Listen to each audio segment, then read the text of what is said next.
You're watching the College Football Playback on the Sports Objective. If you're tuned in via our Facebook page or our YouTube channel, let us hear from you with your thoughts and comments as we take a look back at the week that was around college football. Now, here are the guys. We should have got Morgan Ehlers to do that intro for us, guys.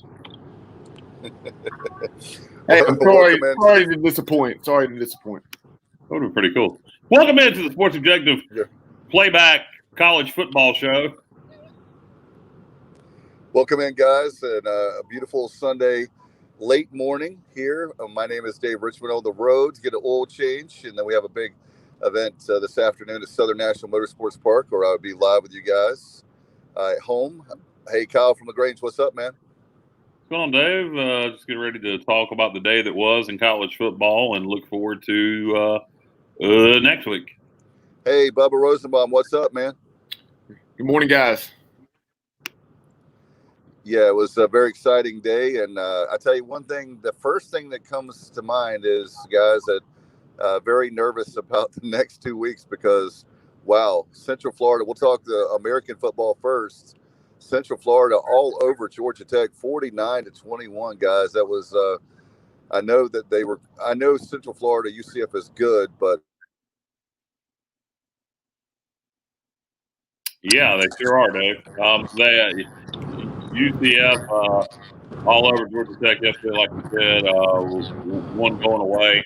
I expected a more competitive ball game, and you got that the third quarter. Georgia Tech hung with UCF in the third, but in the first half, it was all UCF. In the fourth quarter, it was all UCF. And the Knights handled business. It looked like not the UCF was bad by any means last year. They were good. But it looked like the UCF of old, meaning the couple of years previous to that where they went to New Year's Six bowl games. So UCF looks to be perhaps the best team in the American and all of the group of five based on one week of football. I do think Georgia Tech's offense isn't very good. Georgia Tech's have a great defense. That's what's scary. UCF dropped 49 on them, and Georgia Tech has a great defense. I don't think Georgia Tech's offense is that good. So it'll be interesting to see what the Pirates can do next week scoring on them. But let me tell you something. It's going to take a hell of a defensive effort if you're going to even slow them down. What do you think, Bubba? Totally agree. And that's what I know. We were texting back and forth yesterday watching that ball game. Yeah. And I said we could score 50 and lose next week. Yeah, seriously. I mean, it may be 65 to 50. And to be honest with you, I'd be pretty happy. Go ahead. I muted Dave for a moment. Yeah, I get some background noise there. But, like you said, we could score 50 and lose. And, I think it's going to be a high-scoring ball game. Don't want to look ahead too much at our game next week just yet. We're looking back at UCF. But I only watched so much of that game because it wasn't very competitive. I tend to watch whatever game's competitive. It doesn't matter who it is. And since UCF had that game in hand, I only watched so much of it. But up-tempo, man, they came out yesterday, Bubba, like it was – the third game of the year. Even though, week-wise, it should have been the third game of the year. It was their first game. Their offense came out and did not miss a lick. Yeah, and Georgia Tech jumped on them early. They ran the kickoff back to about the 20-yard line or something, and then 2 or 3 plays later scored. So less than a minute in, the Yellow Jackets were up 7-0. But then, like you mentioned already, the remainder of that first half was all UCF. It was 28 unanswered. Then Georgia Tech got within 28-21 in the third quarter, and I was actually watching another game at that point, and you told me that they had closed it to 7, so I flipped it back over there, and from that point on, it was very much like the first half in terms of UCF scored 21 unanswered, and then they ran out the clock in the red zone late in the game. Did the right thing there, not trying to run it up, and finished 49-21.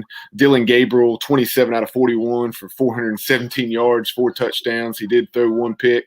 And then Otis Anderson and Greg McCray were very solid on the ground as well. But you take a look at UCF, they had 3 receivers, or 2 that had 100-yard games. Marlon Williams had over 150. Jalen Robinson topped 100.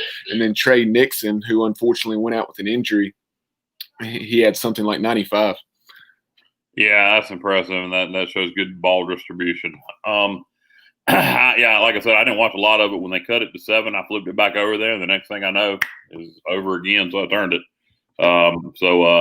Good win for the Knights. And I'm just glad to see our Pirates hopefully on the field. Like I said, Bubba, if the good Lord willing and the Corona don't rise next Saturday, win or lose, I'm just glad to see us play. So it's going to be a tall task with the Knights coming in. Yeah, and taking a look at what each of these teams has coming next, you have Georgia Tech going to Syracuse next Saturday, and Syracuse is 0-2. They lost to Pitt yesterday, which we'll maybe discuss a little bit more later on. But in week 1, they fell at North Carolina, so the Orange is in desperate need of a victory and returning home to take on Georgia Tech. And then obviously UCF is going to be in Greenville, 12 noon kickoff on ESPN Plus. ESPN Plus as of right now, but there's games canceled every week. Some other American news I'll go and get to in a second. Games canceled every week. Hopefully our game won't be one of those. Hopefully no large group of COVID tests on either side testing positive, and we play Saturday. But wouldn't be surprised to see that game moved off of ESPN Plus because of another game being canceled. But as we sit here today, 12 noon ESPN Plus. The Memphis Tigers, Bubba, becomes the first team to have 2 games postponed in a row. In fact, it was straight up canceled. They canceled their game at UTSA for next Friday night. So that means Memphis didn't play Houston this weekend, and they're not playing the UTSA Roadrunners next weekend. So it's 2 games in a row. Memphis is canceled, and they will not play again until October 3rd. So they are going to go from opening the season on September 5th with the win over Arkansas State and will not play again until October 3rd. They did schedule Stephen F. Austin for an open date in November to replace that UTSA game. So they've already replaced it. And UTSA is already, scheduled a replacement game. They're going to play Middle Tennessee next Friday night. I don't know if that's a conference game that was moved or if they're playing UTS or if they're playing Middle in a non-conference game. Obviously, it's a conference team, but you can schedule them as a non-conference opponent. So I don't know. I need to look that up. But anyway. Next, let's talk about what took place down in New Orleans. Tulane jumped all over Navy in the first half. It was 24-0. It looked like Navy may be in store for what took place in their opener, losing 55-3 to BYU, but it was not to be. The Middies fought like we thought they would, like we forecasted a 4-quarter game in yesterday's version of the inside slant, and that is certainly what happened. Navy scored 27 unanswered, rallying from that 24-0 deficit mid-third quarter to pull off a tremendous win down in Ullman Stadium. Yeah, biggest comeback in Navy history, actually. I expected Navy to be much more competitive with Tulane. I did not expect them to come back when it was 24-0. When I watched some of the first half of that game, it looked like the same Navy that had been playing BYU. I said Navy may be the worst team in college football. And my God, in the second half, it's like they flipped the switch at halftime. The most impressive, there was 2 things that were very impressive about Navy's comeback. One, they did a lot of that throwing the football, which is not Navy's forte. And partially, I think Tulane wasn't ready for that, didn't prepare for a passing game. So they caught Navy a little off guard with that, or caught Tulane a little off guard with that by throwing the ball in the second half. Did it successfully. You got to execute it, and they're not used to doing it. But the part that's more impressive to me is their defense has been hot garbage, complete hot garbage for 6 quarters. And then in the second half, it's like they remembered how to tackle again. And it's hard. That's one of the hardest things to do is fix defense. You can fix offense as the season goes, but typically if you ain't got a defense, unless you're young and just get better as the season goes, typically if you ain't got a defense, you ain't got a defense. And particularly when it's a lot of fundamentals you're not doing right, like wrapping up. And in the second half, suddenly Navy started tackling and wrapping up. That was impressive to see and very surprising. And Bubba, Kyle, that was exactly what I was going to talk about for that game. Is the fact I was surprised in both halves how much Navy was passing. Do you know how many pass attempts they had yesterday, Bubba? That was one of the surprising things about that game. No, Dave, I'll have to look up the number of attempts, but I did It was a lot. Morris, the quarterback, he threw for 100 plus in the second half. I want to say it was like 140 yards passing for the game, but I am unsure of the number of attempts. I'll check on that.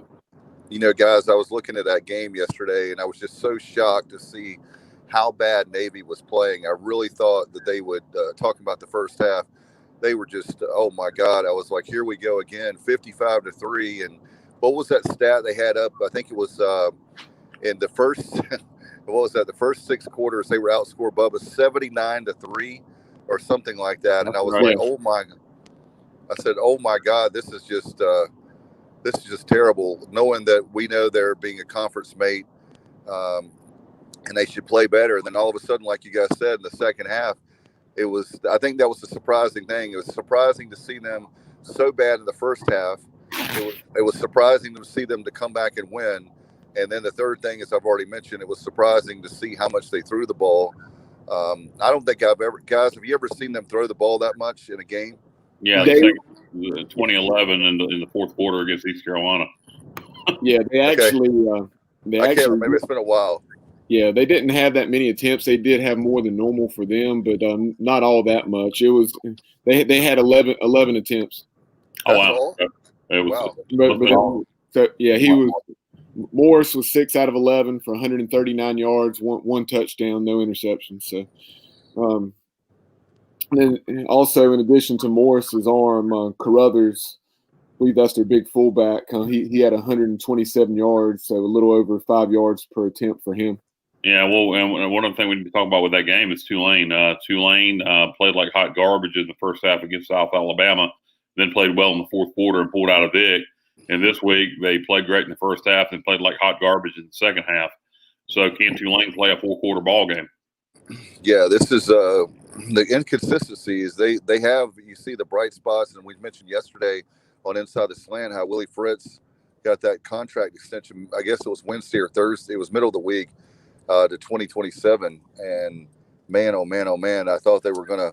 Well, they started out like that against Navy. I said, "Good God, they might have a chance to win the championship this year." But if they don't play more consistent, they definitely won't. And then after seeing the UCF game, I think we know if it was the end of the season right now, UCF would definitely be in the driver's seat. They still, I think, will, but a lot of things could still happen. No doubt. Dave, just out of curiosity, what's the name of our pregame show? The Inside Slant. There you go. I'm trying to get – all right, hang on.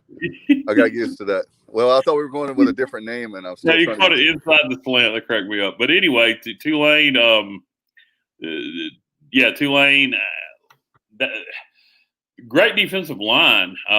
They got some stud defensive linemen, but it is very strange that they played a half of football each week. I mean, it's like I said, if you take if you take the second half against South Alabama and the first half against Navy, you got a hell of a football team. I don't know what that's about. That's I've seen teams many times that either play well in the first half and poor in the second half, or vice versa.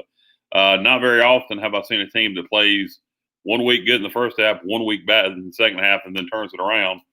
Kind of strange. Really starting to wonder how good Tulane is. I'm not sure Tulane's nowhere near as good as people thought they were going to be this year. A lot of people thought they would be a competitor, to challenge for the conference title, like a surprise team. And I'm not sure Tulane's very good after seeing them play 2 weeks in a row, Bubba. Yeah, Kyle, and taking a look at what these teams have upcoming, Navy is off next week before taking on Air Force on October 3rd. And then Tulane is at Southern Miss. We'll get to Southern Miss in a little bit and talking about what happened with them last night, losing an absolute heartbreaker to Skip Holtz and La Tech. But that game at USM next Saturday is on the stadium. That's an interesting game. Southern Miss is another football team that looks very schizophrenic. I'm going to call that the Schizophrenia Bowl.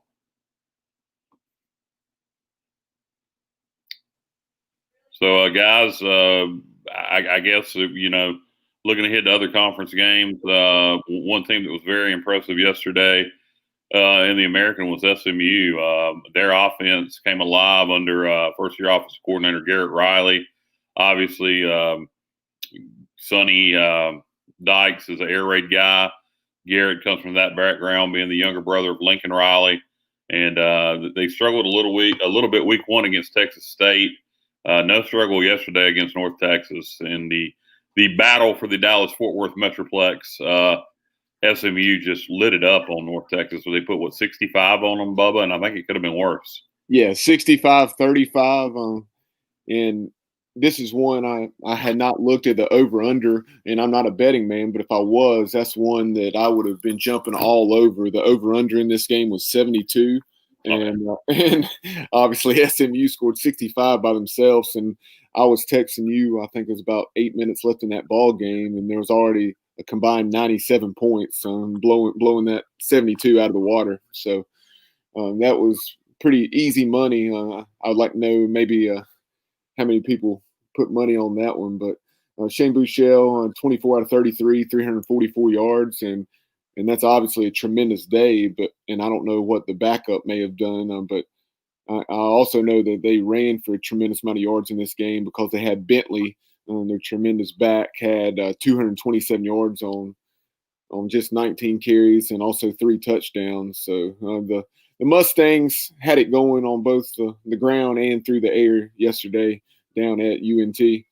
Yeah, and you know who probably noticed that score after their performance yesterday, and we'll get to this game later, but after Appalachian State puts up a grand total of 7 points, and they see Garrett Riley, who was initially their offensive coordinator, and his offense putting up 65 points. That's got to be a little nerve-wracking if you're a Mountaineer. Yeah, for sure. And like you said, I had App State friends texting me during that ball game saying, "Is this what we can expect moving forward as far as?" Only Tony Peterson, king of the crappy offense. But, we know about that. We know about that in East Carolina, don't we, guys? Yes, sir. Oh my! And you know what? I'm glad he's not here.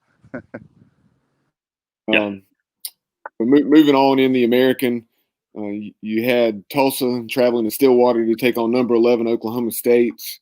That was a tremendous ball game, tremendous from the standpoint that it was competitive. But if you would have told me that game would be competitive, that wouldn't surprise me. But if you would have told me that it would have been a defensive struggle with both teams having less than 300 yards of offense, Tulsa had 278 and Oklahoma State had 277. I would have never believed that. I would have thought if it was competitive that it would have been a shootout. You know, I've noticed, and I don't know if it was a mandate in the way the Big 12 was having these schools practice, but these Big 12 schools early on, every one I've watched, unless I'm, not thinking of someone, but all the Big 12 teams that I can think of that I've watched, their offenses have looked atrocious. I guess, the only thing I can think of is the Big 12 may have mandated certain ways to practice during COVID.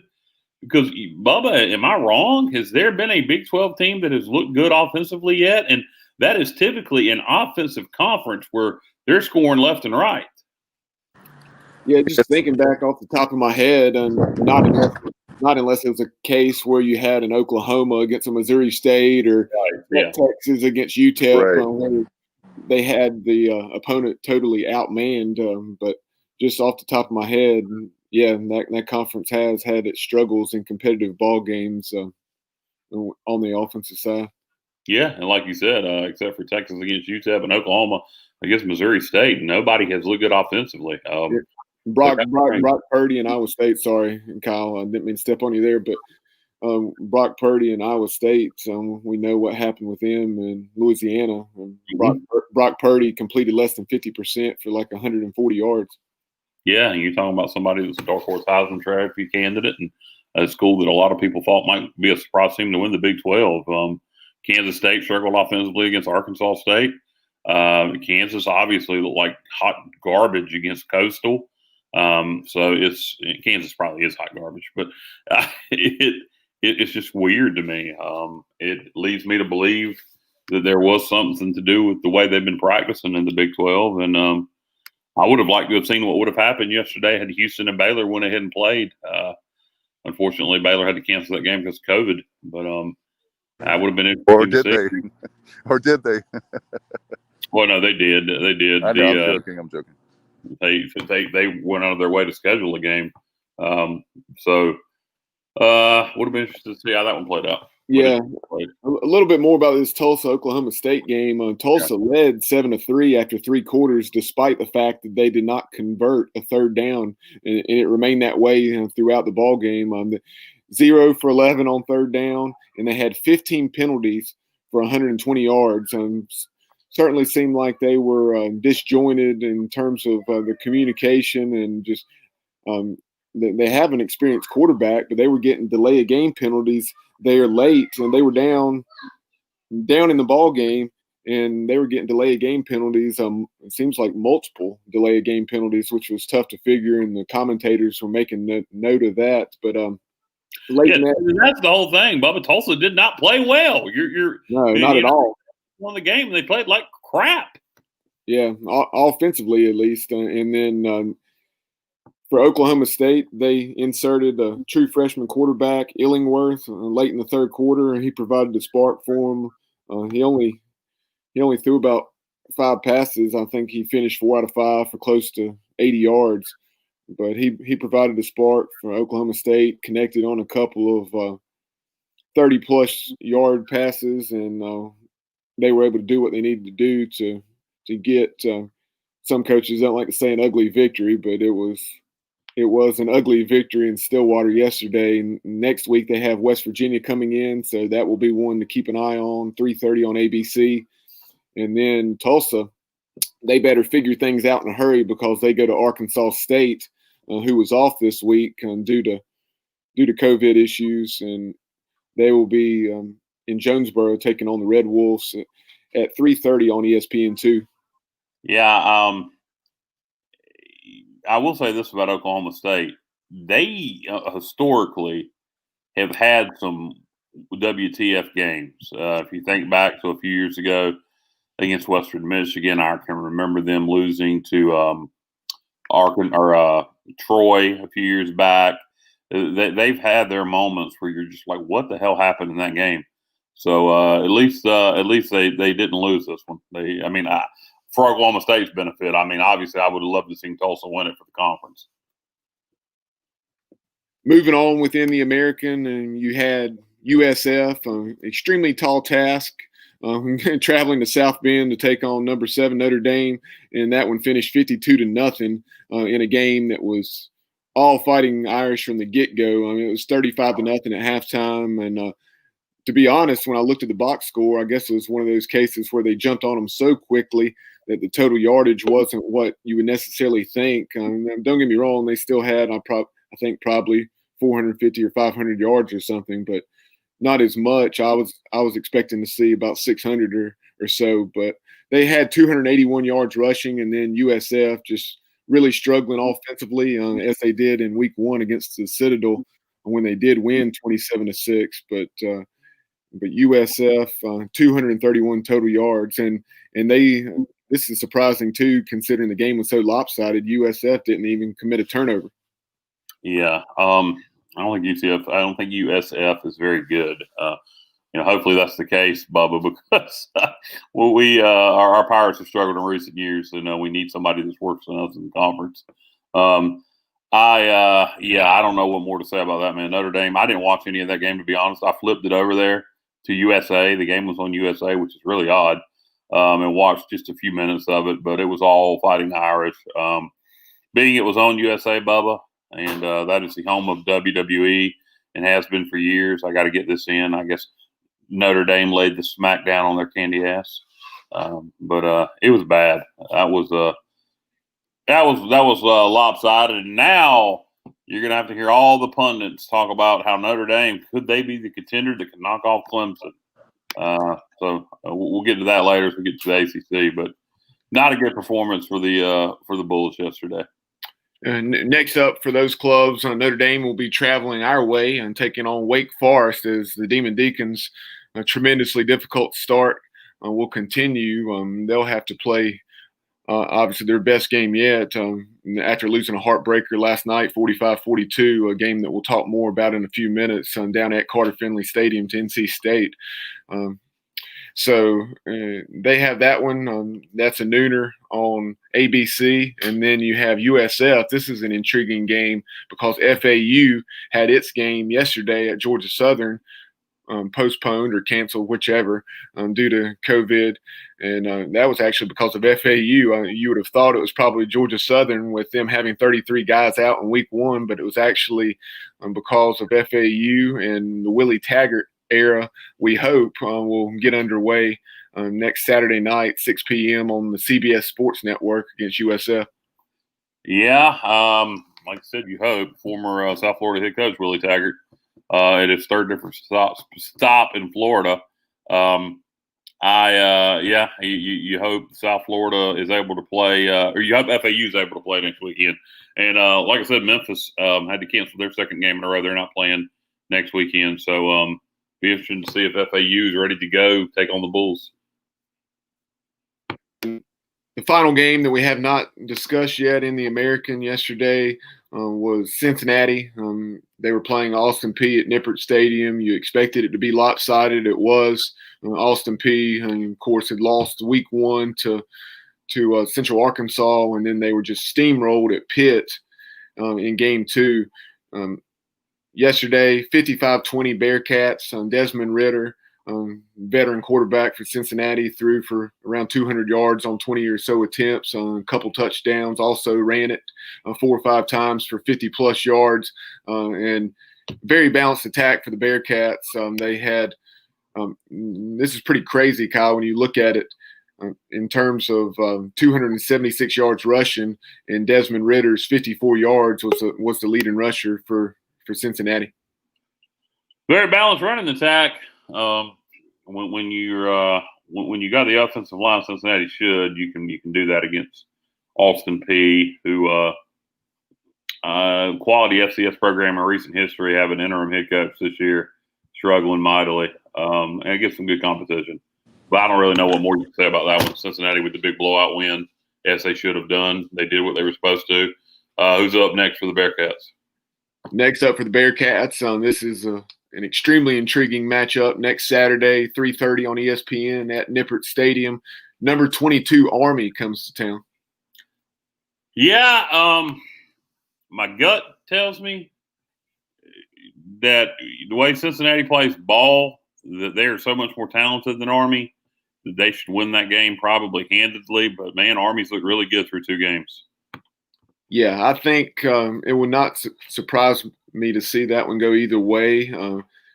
I would give Cincinnati the edge with it being at Cincinnati. I mean, obviously, crowds are unfortunately not much of a factor this year, really anywhere. But I think did you notice that yesterday, or were they able to have any fans at Nippert Stadium? I'm not sure. I want to say they are. I'm not sure how many. I didn't notice, but I'm pretty sure they are. I will say this about Army: both teams they played are horrible. Middle Tennessee is god awful. We saw that as they played Troy yesterday, and Louisiana Monroe. You didn't know how bad they were. Texas State, who was 0-2, handled Monroe last night. So I don't think Army's played anybody any good. So keep that in mind when you're making your pick for that one.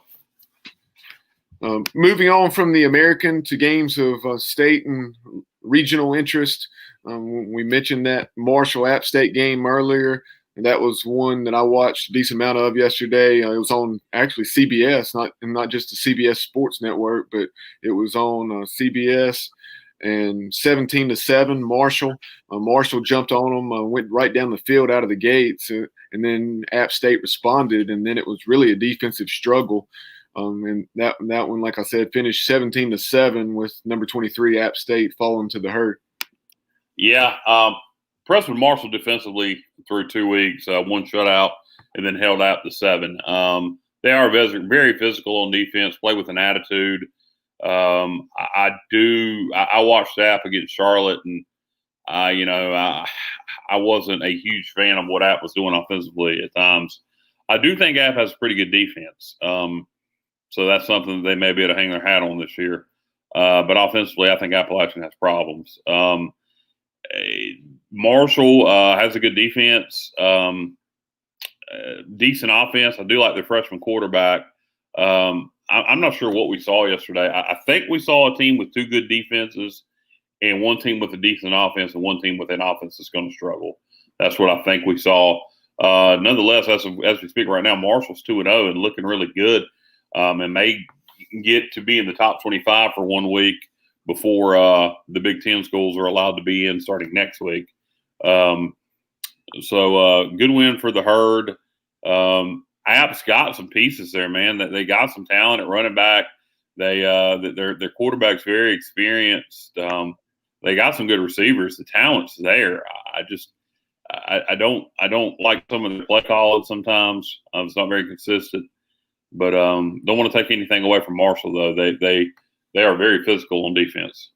A couple other things of note in this ball game. Brendan Knox, running back for Marshall, or one of the running backs for the Herd, he had a right around 130 or 40 yards yesterday. It's an absolute load. I'm very impressed with him. And obviously, there's no secret about it. App State wants to run the football. Yesterday, they really weren't able to do so. 216-96 on the ground in favor of Marshall. So that really jumped off the page. Look when you're looking at the box score. And also something that really stands out, and we referenced it last week on the playback, they were able to beat Charlotte with 3 turnovers. Yesterday they had 2 more turnovers and also I think maybe 8 or 9 penalties. Mm-hmm. So last year in 14 games, they committed 9 turnovers, which is just insanely good. This year in 2 games, they've already turned it over 5 times. Yeah, and I don't know. Maybe that's some practicing issues. Also, they did have COVID issues there. I don't know. But like I said, they don't look great on offense. I think that had a lot to do with last week against Charlotte. They do, like I said, I think they do have a good defense. And I don't think Charlotte's defense is very good. Charlotte's going to beat you scoring points. And App's going to have to hang their head on their D this year, I think, a lot. It'll be interesting to see how their season plays out. They had the potential to still have a pretty good year, but like you said yesterday, not impressive on offense, turning the ball over, couldn't get the running game going. And Marshall, with their big running back, kind of dominated the clock. Yeah, taking a look at what these teams have up next. You talk about App. They have Campbell coming to Kid Brewer Stadium next week. Not prove anything on that one. It'll make you feel better, but it's not going to prove anything. Right. But what I was leading into, they have that one, but I guess 10 or 11 days from now, because I think it's a midweek game. I don't recall if it's a Wednesday or Thursday nighter against Louisiana, and we'll talk about the Raging Cajuns having an overtime victory in Atlanta yesterday. Came from at least 2 touchdowns back against Georgia State, the team that's actually on the docket for the Pirates in Game 2 on October 3rd down in Atlanta. So very interested to see that game between App State and Louisiana. Here, it's actually going to be at Kid Brewer Stadium because last year they played twice. The regular season game was down in Louisiana, and then the championship game was, of course, in Boone. No, yeah, that'll be a good one. And I believe that is a Wednesday night, Bubba. So they got Campbell Saturday, and then not the following Wednesday, but the Wednesday after that. I guess that will be October the 6th, something like that. They'll be playing the Raging Cajun there in Boone, and it's regional enough to me, Bubba. You want to just step into that one? The Raging Cajun yesterday taking on future East Carolina opponent Georgia State down in Atlanta, GA. Georgia State jumps on Louisiana early. Georgia State looks physical, man. Great job by Sean Elliott, the guy who wanted to be the head coach of the Pirates back when we hired Scotty Montgomery, ladies and gentlemen, and Jeff Confer wouldn't give him the time of day. He got the head coaching job a year later at Georgia State. Been there 3 years, taking them to 2 bowl games out of 3 years. This is year number 4 for him, and they look pretty good. I do think that was a little bit of Louisiana coming out flat after an emotional win over Iowa State. But Georgia State still looks really solid. They look physical. They look athletic. They do not look like what you think a Sun Belt team should look like. They look good. They look the part. The Raging Cajun battles back, full quarter ball game, takes it into overtime and wins it in overtime. Kind of that never say die attitude. Louisiana's a good football team. Georgia State gave them everything they want, everything they had. Not taking anything away from the Panthers in that game. But Raging Cajun found a way to win it in overtime and 2-0. Yeah, that's one of those that game. Earlier, I talked about that over/under in the SMU North Texas game. The line in this one was Louisiana by 17. I felt like Louisiana would win the ball game, which they barely did. But I just thought that line was probably a bit much, given that they were coming off such a huge win and going on the road for a second straight week. I thought Georgia State would give them everything they wanted, and they certainly did. Both teams in this one ran for well over 200 yards. Louisiana finished with 240, and Georgia State had 223. Yeah. Were you impressed? I don't know how much of that game you watched. Were you impressed with how good Georgia State looked physically? Yeah, it seems like Coach Elliott and Sean Elliott and staff and clearly have an excellent strength program as well. It would appear based on the physical conditioning and the way Georgia State just looked physically. Yeah, they look great. And if anybody thought that was going to be an easy victory for the Pirates, first of all, you haven't been paying any attention recently. Georgia State beat Tennessee last year and went to a bowl. But we're going to have our hands full in Atlanta in a couple of weeks. Don't get me wrong. I think we can win the football game, but it's going to take I'll say this. That will be the best win of the Coach Houston era if we get it. Yeah, it would be. And something else about that matchup, you referenced Georgia State's physicality. Clearly, our defense has its work more than cut out for it against UCF this week. That goes without saying, but don't underestimate the challenge that they're going to face in the trenches on the Pirates against Georgia State and the Panthers. That's something that Sean Elliott's teams are going to pride themselves on. I referenced they ran for well over 200 yards yesterday. Last year in the opener, they ran for well over 200 yards at Tennessee. Our youth in the trenches, they'll have to rise to the occasion and really play much older than they are in Game 2 on October 3rd down in Atlanta. Yeah, and next up for the Panthers, provided Charlotte was ready to go. Charlotte had to cancel their game with North Carolina this week because of COVID, and provided the 49ers are ready to go, that's next up for Georgia State. They are supposed to take on Charlotte this coming Saturday. I'll be interested to see if that game happens. Yes, it will. And next up for the Raging Cajuns, they return home to take on Georgia Southern. So hopefully that game will be able to take place. Georgia Southern, we assume, is getting back to health, and they face the difficult task of going down to Louisiana. Yeah, that one shouldn't be a problem. That should be on. I say that, but you know what I mean. I think Georgia Southern, they played a game with 30 guys out against Campbell. They should be healthy by now, unless something happens with Louisiana. But and that is a 12 o'clock kickoff on ESPN2. That if folks are around the TV and next Saturday, that's one that would be fun to watch. Yeah, I imagine most of our audience will be busy at 12 o'clock next Saturday, but you never know. Yes, probably so. And let's hope they have a reason to stay tuned in for 3 hours. Hey, I'm staying tuned in for 3 hours no matter what, dude. If UCF, it's first game of the year. UCF's a great football team. If they blow it, look, and that's something else I'm going to say right now, and I'll say it again later, and I'll say it all week. If UCF blows us out, do not get discouraged and think the season's over, guys. UCF will probably be the best team we play all year, and that's including Cincinnati. Couldn't agree with you more. And of course, I was just speaking in general terms, the way a lot of folks are, because like you, I will be tuned in for the duration. Moving closer to home within the ACC, NC State was opening its season last night at Carter Finley Stadium, and the Wolfpack really jumped on Wake Forest early and then had to come from behind in the fourth quarter to get the win, 45-42. and Dave Doran and company take down Dave Clawson's Deeks. What were your thoughts on this one? Because I know you were able to watch more of this game than I was. I like their offense. I like Tim Beck a lot. I've always thought he was a good coach. Good hire by Dave Doran. Dave Doran's got a great staff over there right now. Tim Beck, Ruffin McNeil, etc. I thought the Wolfpack looked good. Their defense struggled at times, but they made plays when they had to. This is the best offense NC State has had in a long time. It'll be interesting to see how long Tim Beck hangs around in Raleigh. Yeah, Dave Doran, you have to give credit where credit's due, and he definitely does have an excellent staff. Some other things that jumped out about this game, Bailey Hockman, quarterback for NC State, and last year the quarterback position was such an issue for the Wolfpack. He was 16 out of 23, 1 touchdown, 1 interception, also ran for a touchdown, and then he received a lot of help from the ground game.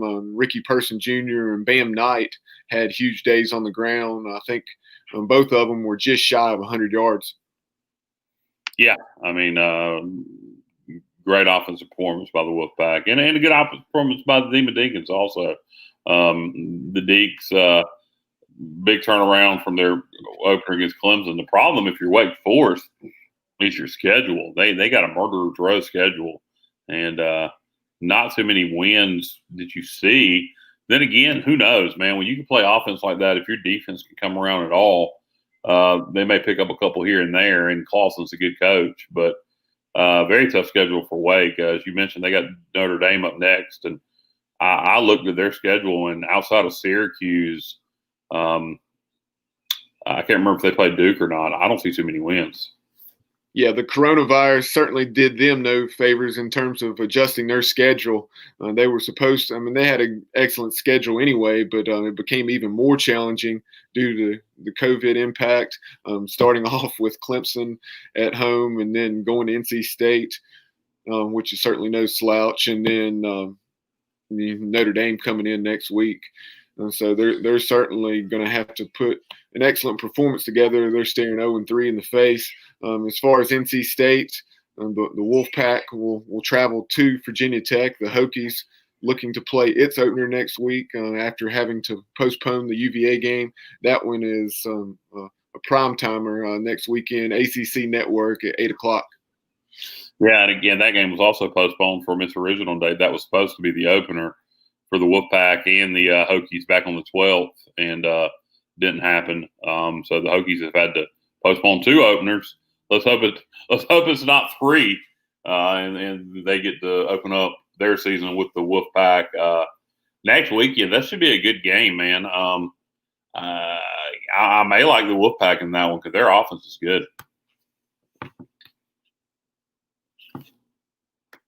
I agree with you, Kyle, and that's one for sure that we'll have an eye on next weekend. Another game close to home. North Carolina was not in action yesterday because of Charlotte's issues with contact tracing among one of their position groups. I believe it was either the offensive or defensive line.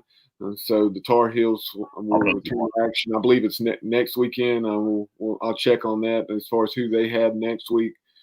And then another team that was in action was Duke, and they fell hard, though, 26-6 to Boston College, in a result that really surprised me. Yeah, I did not get to see any of that game. I don't know where it was televised, but I couldn't find the damn thing. All BC in that one. I really don't have anything to say about it because I didn't get to watch it. But certainly the scoreboard shows that Boston College dominated. Yeah, it was. I was following it on my phone. I was like you. I couldn't find it on my dish package. But 7-6, BC at halftime, and then it was all BC 19-0 in the second half. And normally, when you think of Boston College, you think of a tremendous ground attack. At least post Matt Ryan, but their quarterback yesterday threw for 300 yards and a couple of touchdowns. Chase Bryce, the transfer from Clemson, in his second game with the Blue Devils, finished 23 out of 42 for 217, but he had 2 picks that I'm sure proved costly in that one. So next up for the Blue Devils, they will be bear with me here. Next up for the Blue Devils is next Saturday in that game that was rescheduled against UVA, and then for Boston College will be.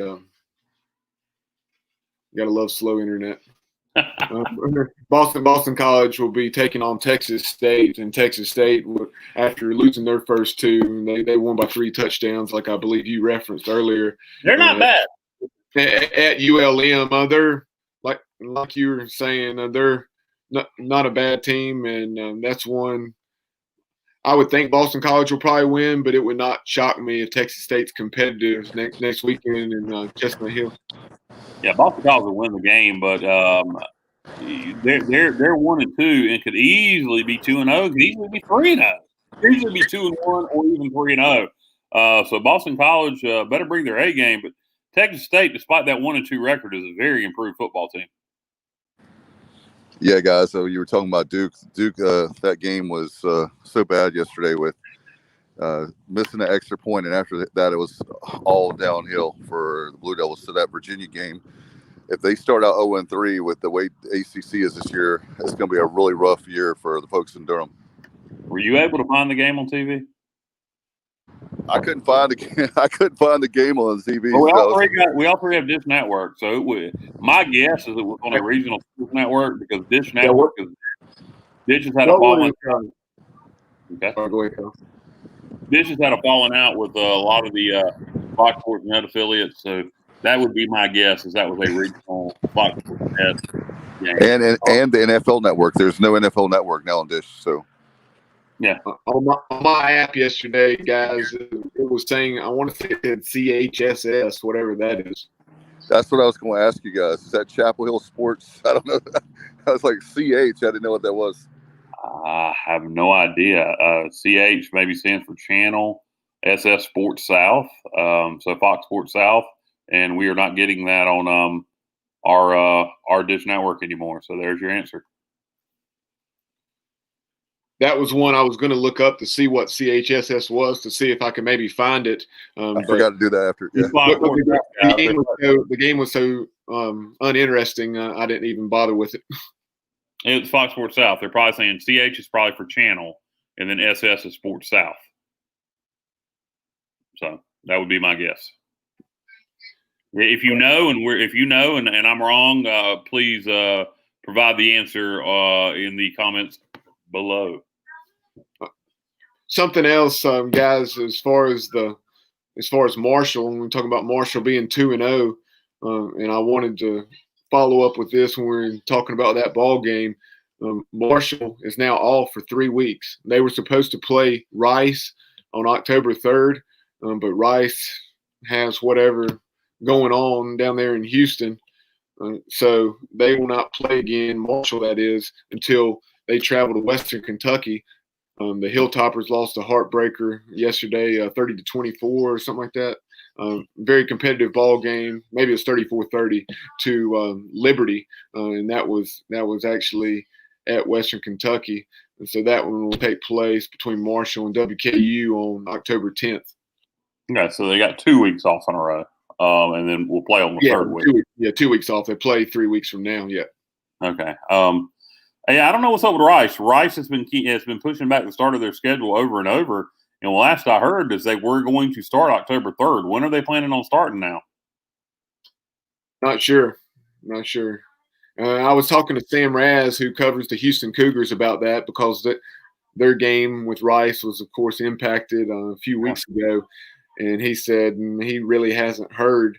I don't know if they're playing it pretty close to the vest, because that was one that I'm sure he was trying to dig up the information on, but had not had any success. Yeah, I don't get that. I had heard they were going to start the season in October. I don't mean to throw jabs and punches. We're at a weird time right now, but Conference USA's commissioner has not impressed me over the years. And I would tell Rice, you're going to have to give us a specific start date, or you're just not playing this year in conference. You can't keep just pushing back your start date. And, obviously if it's COVID related, if they're having a bunch of positive tests. But they've been doing this since August. They have not been having positive tests that consistently since August. My God, I wouldn't think. I mean, so I don't know what's going on down at Rice. And if anybody knows what their projected start date is now, because last I heard it was going to be October 3rd. So who the hell knows? Yeah, that's something to keep an eye on with regards to Marshall's scheduling. See if they do, in fact, have those back-to-back open dates, or if they try to, if somebody else has something available, if they seek to add anything. Guys, one of the things I was going to mention too is that with the very fact that looking at our future opponents, if you add in Marshall in early December, man, the three of our opponents look really good yesterday with Central Florida and, of course, Marshall. And with you were talking about earlier with Georgia State, my gosh, those three teams look really, really good on if that is a 10-game schedule for us. Yeah, it'll be interesting to see how things play out with Marshall. Nobody in Conference USA has blown me away. Yeah, I'm not saying it's going to happen, but could Marshall be undefeated? And as of right now, Dave, the Conference USA Championship game is still on December 5th. I do think that'll be moved. But as we sit today, I wouldn't expect to play Marshall December 5th if the Conference USA Championship game stays on that date. Transitioning, guys, another game that we have not talked about yet. It's not of regional interest from the standpoint of either of these teams being located here, but it's involving ACC teams. Number 17, Miami, traveling to number 18, Louisville. You saw De'Aaron King. He didn't do it with his legs last night, but he sure did it with his arm, throwing for in excess of 300 yards. And the Canes got a big one on the road, 47-34 over Scott Satterfield and the Cardinals. If Miami can reel their penalties in and not play like thugs on defense, they could be really good this year. De'Aaron King's a good quarterback. Obviously, got his legs. Also can pass, as he showed yesterday. Rhett Lashley's a pretty good OC. I think Miami could really compete in the ACC and perhaps be the team that playing Clemson for the conference championship if they can hold it together. Miami seems to in recent years have a tendency to look good for part of the season and bad for the rest. So they got to play the whole season. They got to keep it together for the whole season. And if they can reel it in on defense, you can't keep getting all those penalties on defense. That's going to cost you eventually. Miami could be a really good football team this year. Could be the best Miami team in a while. I know Georgia's old coach. He had a couple good teams there, but Mark Richt. Yeah, Mark Richt. But this could potentially be their best team, even better than some of those Mark Richt teams. Yeah, Manny Diaz, and I think that was the hire they needed to make as far as bringing in Rhett Lashley, and then getting De'Aaron King and transferring in from Houston. In addition to King's performance yesterday, he had a lot of help on the ground as well with Cameron Harris rushing for 134 yards on just 9 attempts. Do you know how many penalty yards they had? Well, when I was watching it, they were making some foolish penalties on defense, and maybe it wasn't a lot of them, but the ones they made were foolish. They had 11 penalties for 89 yards. So yeah, they were pretty highly penalized, as you thought. Yeah, they need to reel that in, and if they can reel that in, they'll be a pretty good football team. And they already are a pretty good football team, but I mean a contending football team in the ACC. And they had 0 turnovers, whereas Louisville had 3. Yeah, we both. I think, or did all 3 of us take the Cards? I don't remember. I know I took the Cards. So my pick. I know I took Louisville. That was one I kind of went back and forth on, but I was like, with it being at Louisville and first, I mean, limited capacity as everywhere, but at the same time, they had a decent number of fans. I want to say I'm checking the attendance on that. Around 11,000, 12,000. Yeah, they had 12,120, and so it's still enough to make some noise. And with yes, Derek King's an experienced quarterback, but in a new system. So that was kind of my logic going with Louisville. And if you'd have told me though that Miami was not going to commit a turnover and Louisville would have 3, I would say hands down Miami wins. I'm sure if you can predict the future, you'd be a millionaire. Right. I think our picks yesterday, mine in particular, I don't think any of us did good, but mine in particular were atrocious. If anybody took our picks yesterday and went to Vegas with them, they want to kill us. Mine were god awful. That's for sure. Mine were just god. And normally I'm pretty good. I was just that. Geez, it's the COVID. You don't know what you're looking at. And another thing about it, for those who are gambling men and women, that's you can hone in on a game or 2 or 3 that you really like, as opposed to picking 10 games, because some of those picks I wasn't very confident in, and it showed. But yeah, and I've already referenced we've referenced some of the ones that would have been much more confident picks, like the over under with the SMU game. Yeah, no doubt. I mean, I'll tell you when I felt pretty confident in was App over Marshall yesterday. Yeah.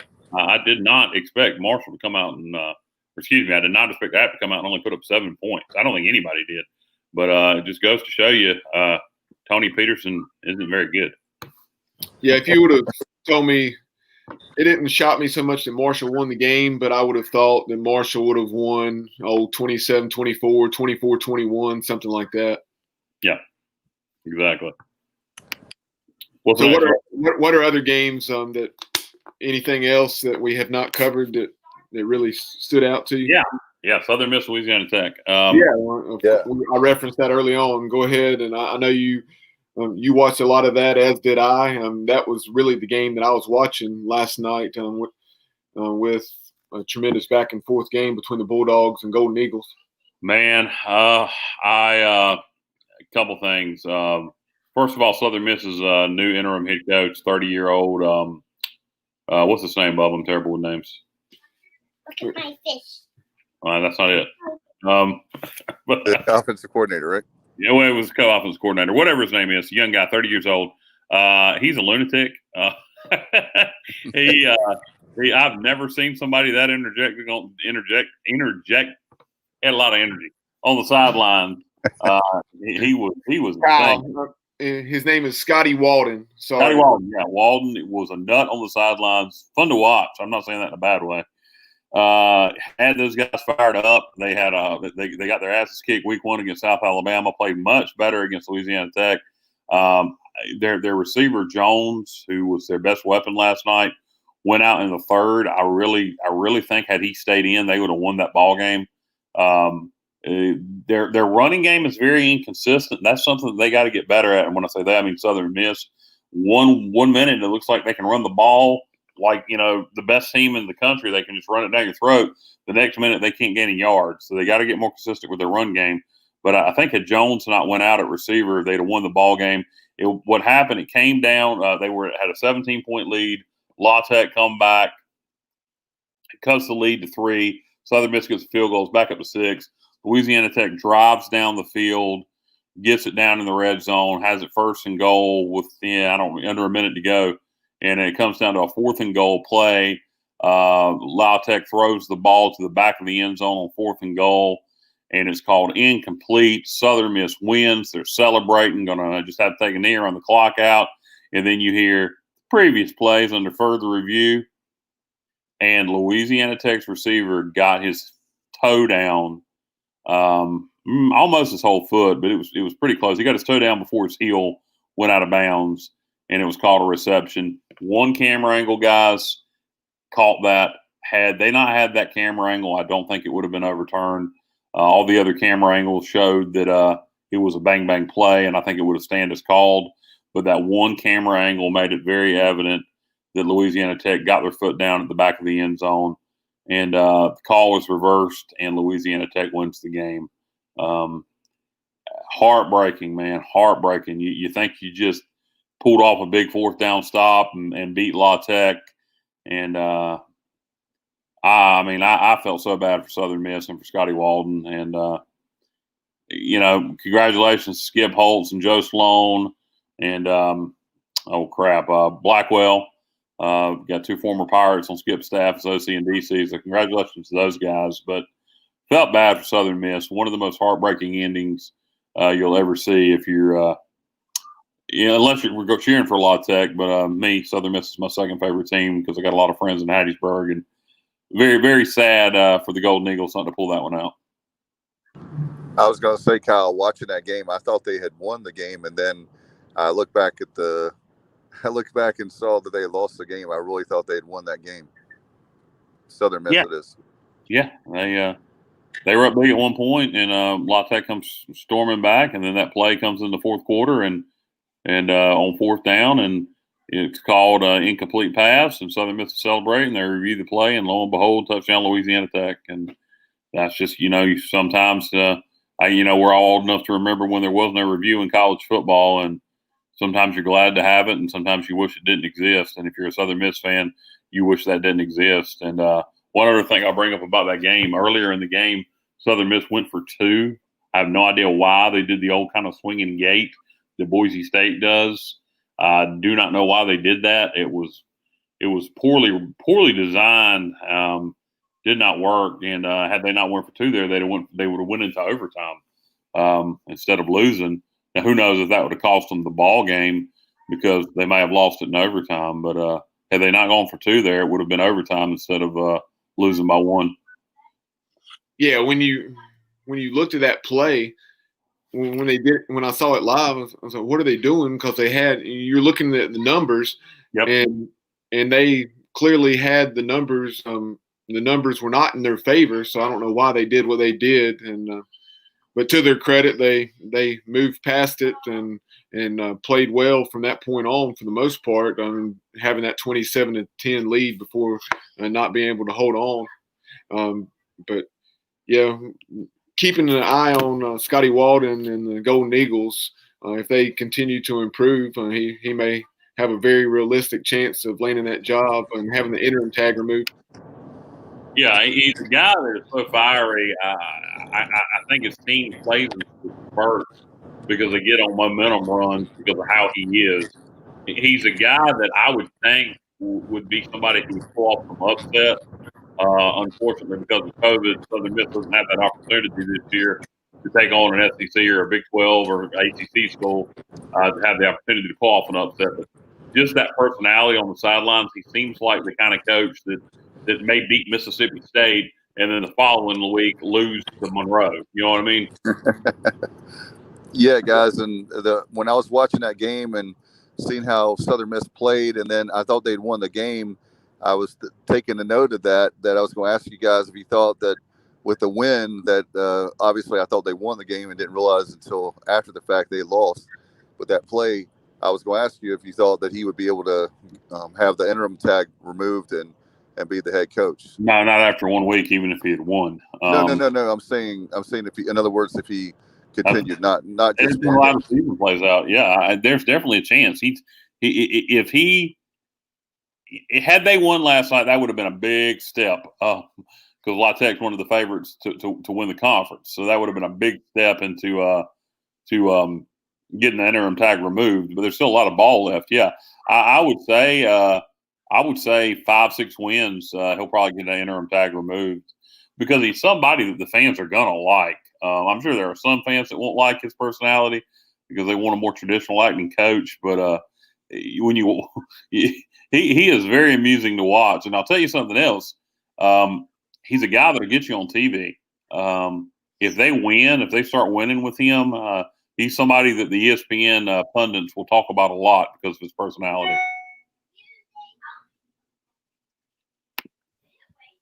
Somebody else, Griffin Hebert, the wide receiver for La Tech, that had the game-winning catch. He had a big night, and I was trying to research it, but I know it's definitely not his father. I don't know if there is a relationship though, family relationship. Griffin Hebert to former New Orleans Saints quarterback Bobby Hebert. Yeah, I'm not sure. I have no clue. But Southern Miss has a running back. Can't think of his name right now, Bubba. You'll know. Frank Gore Jr. Yeah, whose dad is still playing. I mean, I don't remember ever hearing about that before. The kids playing in college and their dad's still playing in the NFL. This may be a first. I can't reference specifically, but I'm pretty sure it's probably happened at some point. I know. Do you think Frank Gore Sr. can make it 4 more years, and they could be the first father-son to play in the NFL together? Just because of who knows, perhaps. But that you're kind of leading into what I was going to say, that in football, the careers are so much shorter, particularly at running back, and then in baseball, but you had a situation where that's happened several times, just because it's much easier to have a longer baseball career, where you had Ken Griffey Sr. playing with Ken Griffey Jr., et cetera. Yeah, exactly. And it was cool to see it in baseball. It'd be even cooler to see it in football. Next up for La Tech, they will be at home in Ruston next weekend, taking on high-flying Houston Baptist. So we'll be very interested to see how David Blackwell and company are able to slow down that passing attack of HBU. What's Southern Miss got next? Next up for Southern Miss is, I think, Tulane. That's right. Yeah, we talked about that earlier. We talked about that earlier. And Tulane's coming to the Rock next week, and that's a 2:30 kickoff on Stadium. Interesting game. That'll be very interesting to watch. I'll check that one out after our game.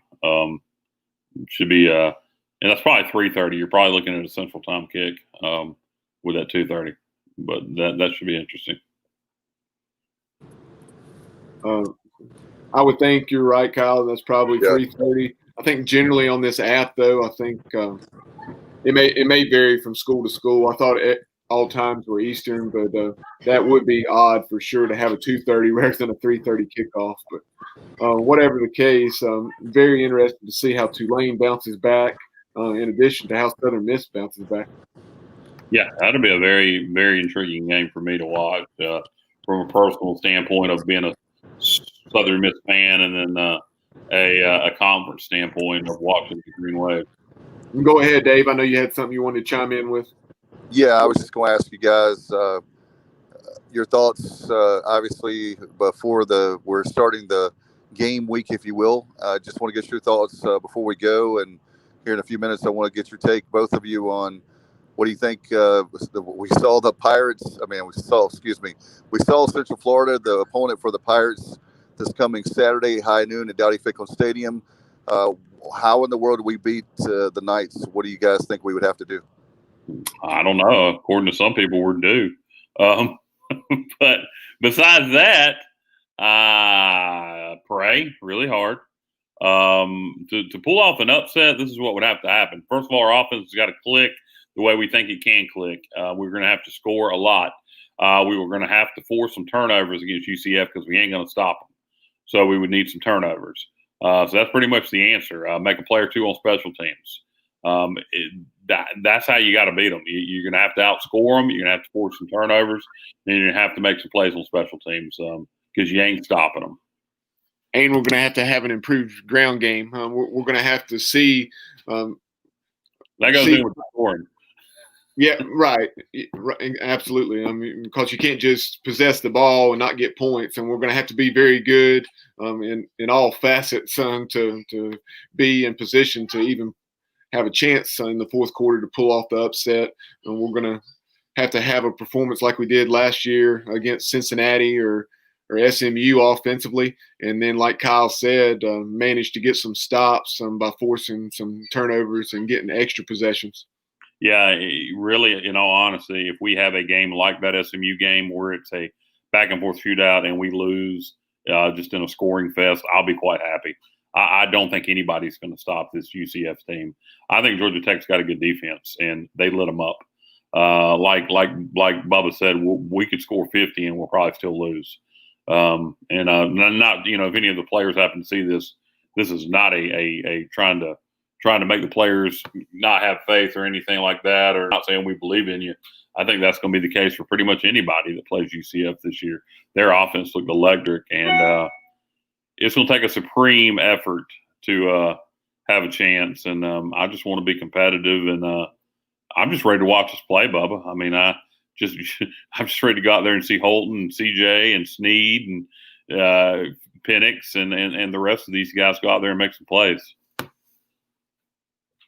Absolutely. Looking forward to seeing all those guys you referenced, but some of the newcomers, guys like Chase Hayden and obviously Demetrius Mooney was there last year. See how Hayden, Mooney, and Raji Harris and Keaton Mitchell and get that ground attack going a little bit so we can eat up some time on the way to the end zone, because we will certainly need to do that to have a shot. I think if we have a chance to pull this upset, we got to rush for 150 to 200 yards. Yeah, I would agree. I just go out there and score points, man. I don't care if we're doing it throwing it or passing. Sure.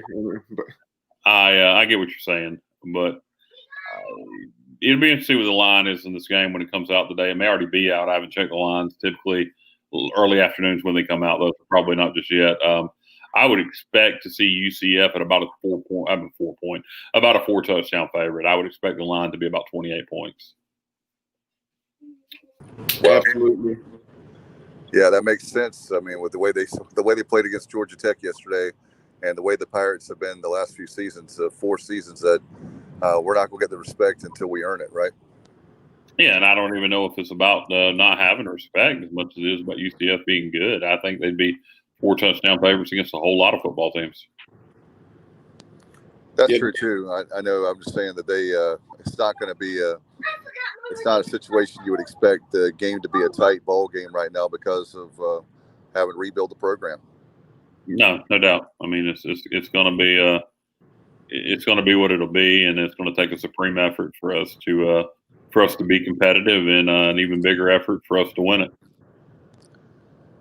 No question, it's going to be. It's one of those things where it could be.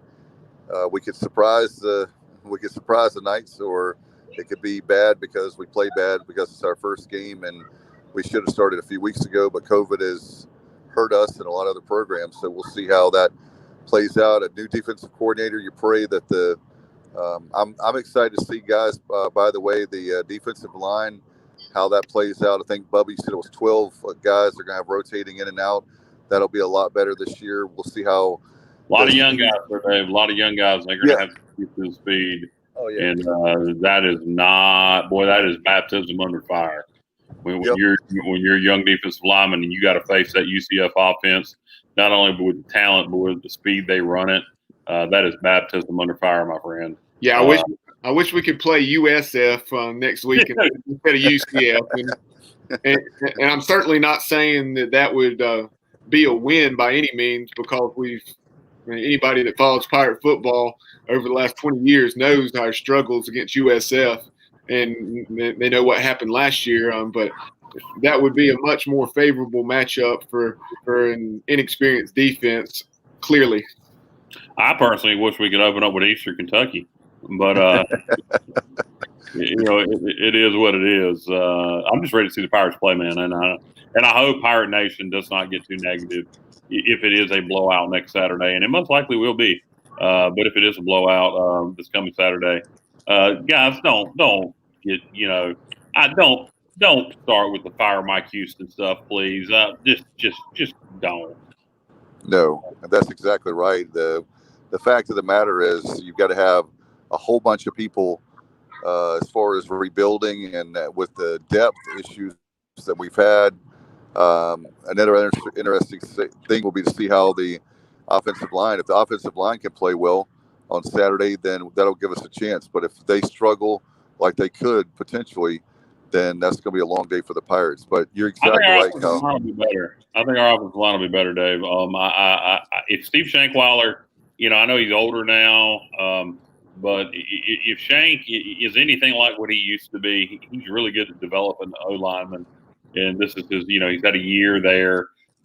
We brought in the transfer from UNC. I think our offensive line should be improved. I'm not saying we're going to have some juggernaut O line, but I do expect it to be improved. What do you guys think? I agree, Kyle, for the reasons that you mentioned. And just talking about this matchup a little more on something I meant to throw in earlier.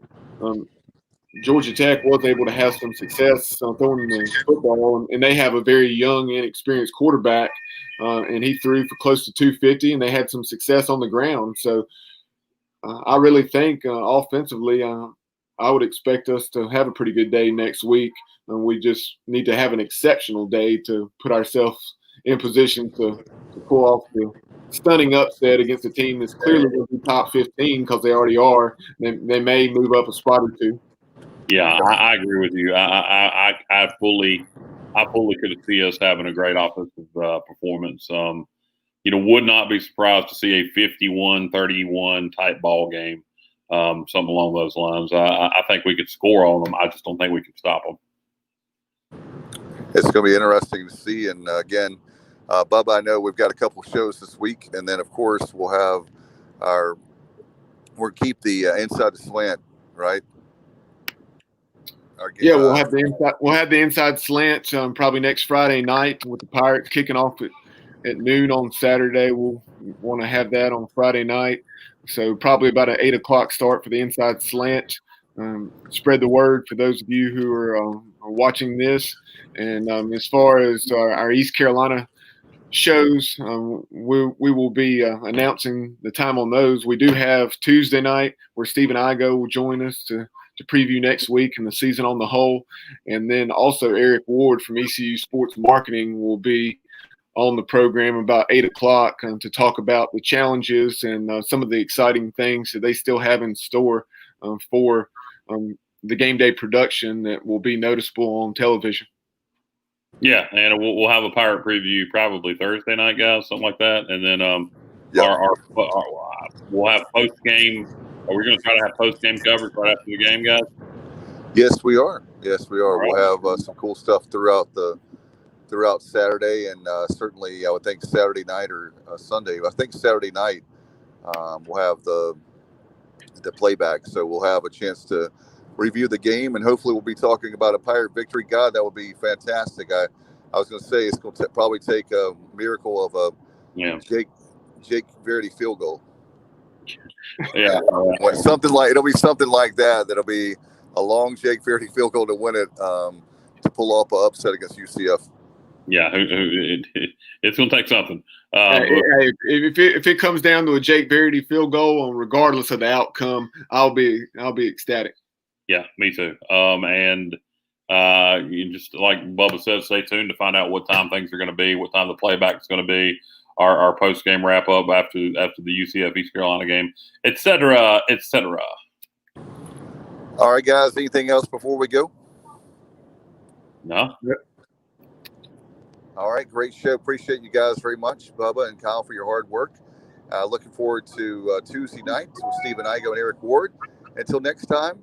This is Dave Richmond, Kyle Barber, and Bubba Rosenbaum, and you've been watching and listening to the college football playback right here on the Sports Objective. Good afternoon, everybody. Go Pirates.